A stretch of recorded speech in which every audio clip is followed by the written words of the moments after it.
अभी आपको बताएं, सेहूनी फौज गजा को निस्तो नाबूद करने पर तुल गई। इजराइल निहत्ते फलस्तीनियों पर जुल्म और सितम के पहाड़ तोड़ने लगा। सेहूनी फौज की अंधाधुंध बमबारी से सैकड़ों फलस्तीनी शहीद हो गए।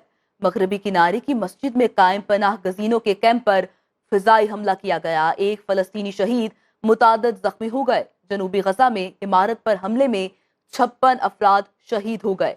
जबालिया कैंप पर हमला हुआ, घर में मौजूद 14 अफराद मारे गए।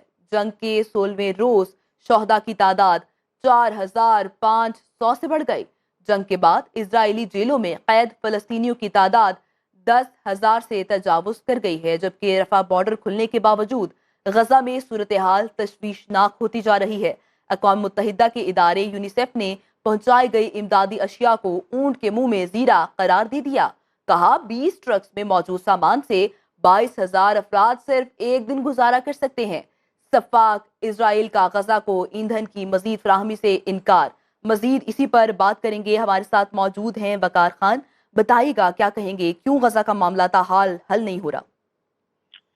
इसमें एक तो इंटरनेशनल कम्युनिटी की बेइज्जती है और ओआईसी की टूथलेसनेस है, यानी आप में इतनी जान ही नहीं है।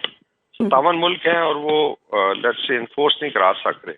इसमें क्लियर जेनोसाइड हो रही है। अभी कल की जो है एक और खबर थी कि वाटर पॉइंट था, क्योंकि पानी तो उनका बंद है, वहाँ पे बच्चे और खवातीन इकट्ठी हुई और प्रिसाइज टारगेट किया इजरायली आर्मी ने और 15-20 वहाँ पे शहीद कर दिए। इस तरीके से हॉस्पिटल्स पे हो रहा है, बल्कि 25 हॉस्पिटल उनको ऑलरेडी वार्निंग दे चुके हैं जी कि आप खाली करें। तो दिन दिहाड़े ये हो रहा है। दूसरी तरफ वेस्टर्न वर्ल्ड, इंडिया बिल्कुल यूनाइटेड है बिहाइंड इजराइल।